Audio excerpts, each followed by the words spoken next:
Hey everyone, it's Sabrina. So today I wanted to do my first episode of my surrogacy journey. So I haven't told anybody on my YouTube channel, obviously, or many people in general in my life about what I'm doing with my surrogacy journey.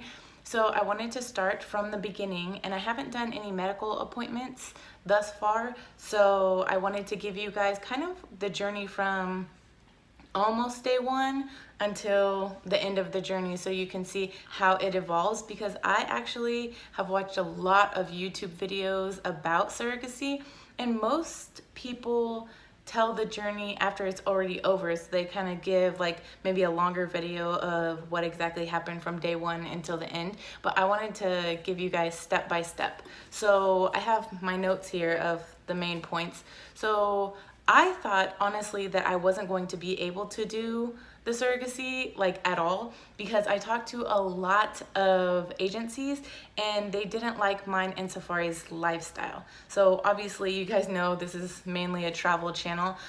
We've traveled all over the place and we typically stay in one place about 6 months. So they didn't like that about us. They want to make sure that they make the intended parents feel as comfortable as possible with the surrogate. So being that we have like a not traditional lifestyle, we don't have any furniture in our house, we travel all the time, they didn't like that.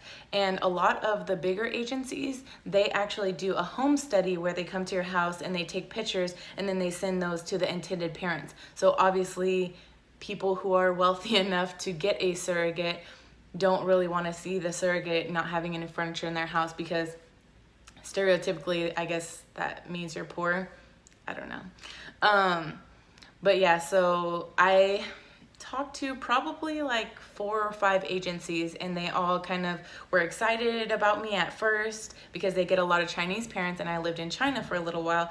And then like the more they got to know about me, the more they were just like, maybe you should talk to us when you've been living in a place for about a year and you're more stable. And then they would just like slowly stop talking to me.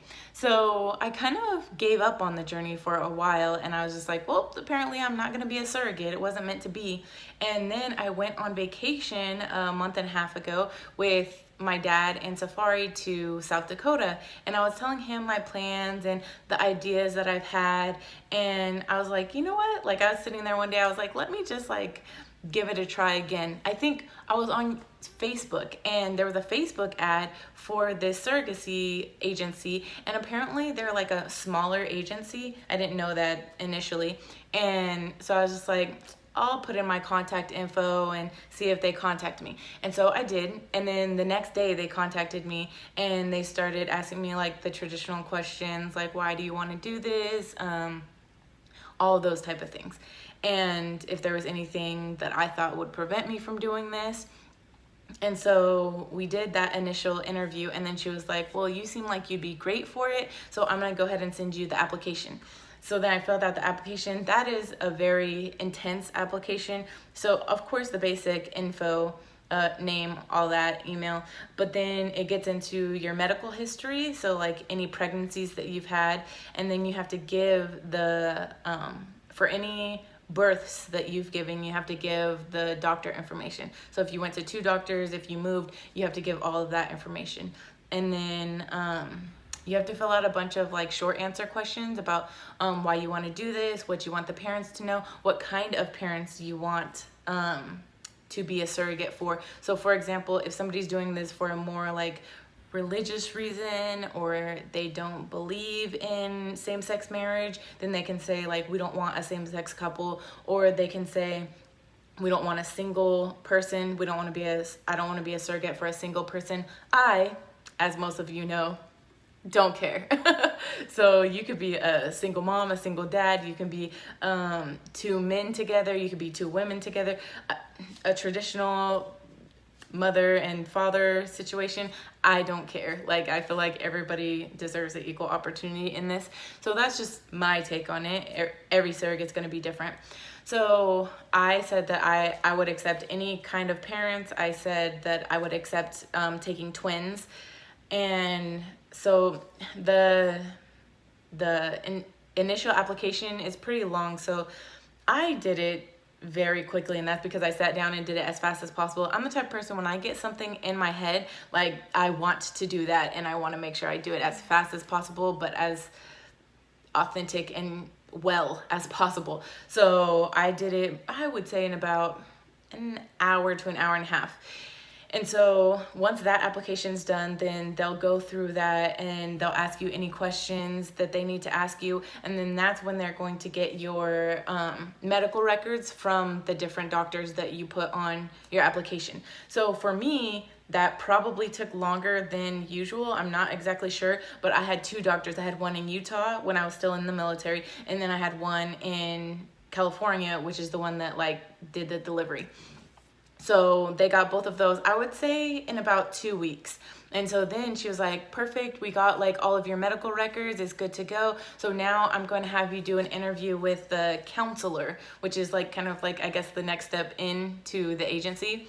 And so I had my interview with her, and she was awesome. Like everybody, I really go off vibes, and everybody in this agency, because everybody's been amazing. Because my friend, she's the one that kind of got me really intrigued about this whole journey, and she went through a company that was one of the companies that turned me down because they didn't like my lifestyle. So I think that, of course, there's bad agencies, but in regards to like the good ones, I don't think there's a bad agency. I think there's just like the agency that you vibe with. And so I really vibe with this agency, and they don't do like a home tour, which doesn't really matter because we're moving to California, or we're gonna get an apartment in California soon, and we're going to get furniture in that apartment. So it wouldn't matter either way. But they weren't worried about if I owned a vehicle. They just said that I need to make sure, of course, that I like made it to all the appointments on time. So they're really, they work with me a lot, and that's what I love about them. So when I talked to the counselor, she was, of course, asking, they repeat some questions, of course, because they want all of the people that you interact with to get a sense of why you're doing this and what you're willing to do and all this stuff. So she asked me almost the same questions as the first interview, and I told her I'm willing to work with anybody. So she asked, what do you see your journey like? So do I see my journey with a man and a woman together, or do I see my journey me vibing more with a single mom trying to have a child or whatever? And so I said that I'm more unorthodox, and so I would rather help the people that some other people don't want to help, you know? So like I want to help the same-sex marriage couples, I want to help the single parent intended parents. So yeah, that wasn't really an issue for me. And then she asked like a couple questions about lifestyle and getting to know me better and those type of things. And then she asked me if I had any questions, and mainly my questions were around the extent of travel that we're able to do during the pregnancy. And she said that there's not necessarily a strict threshold on where you can travel in the first half of the pregnancy, but the second half they pretty much want you local around the hospital that has been determined that you're going to deliver at. So that was awesome. And she said, okay, well, like, I think that your profile is incredible, and so I'm going to send it to all 3 of our clinics so that they can go over your records and make sure that your records are good for what we require, and that you're able to carry a surrogate child for one of these intended parents. And I was like, okay, perfect. So of course I was like anxious, and like I didn't call her or text her because I didn't want to be like pushy, you know, but every day I was like, oh, should I? I was like, no, let me give her like exactly 2 weeks. And it took her about 2 weeks. And so then she texted me and she was like, we found a family for you. They're an out-of-country family. And she hasn't told me if they're like same sex or if they're like man and woman or whatever, which I don't care. So yeah, I'm super excited about that. And she said that I got qualified for twins when they like looked at my records, I guess. And so she asked me like, oh, I wanted to make sure, are you okay with twins? Because apparently that's what this family wants. And I was like, yes, I'm completely okay with twins. And so that is where we're at right now.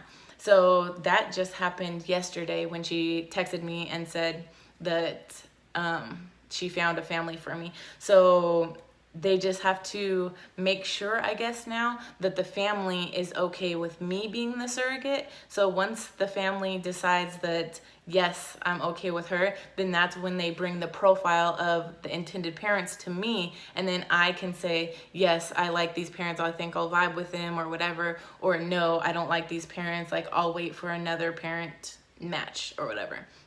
So let me see if I got all of my points here.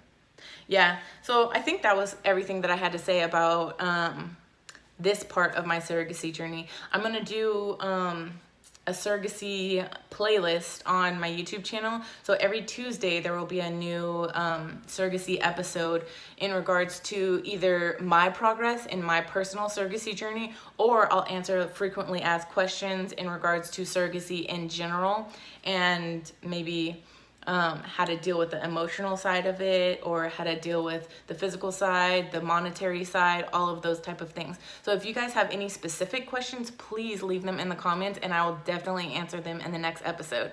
So I'm so excited to start this playlist, this part of my YouTube channel, and go through this journey and bring you guys along with me. So please like, comment, and subscribe. I'm so excited to continue my YouTube journey because I'm actually setting a goal for myself that I want to put out a YouTube video every single day for at least the next year. So if you subscribe, I will definitely be here with you every single day for the next year. So I'll see you guys soon. Bye.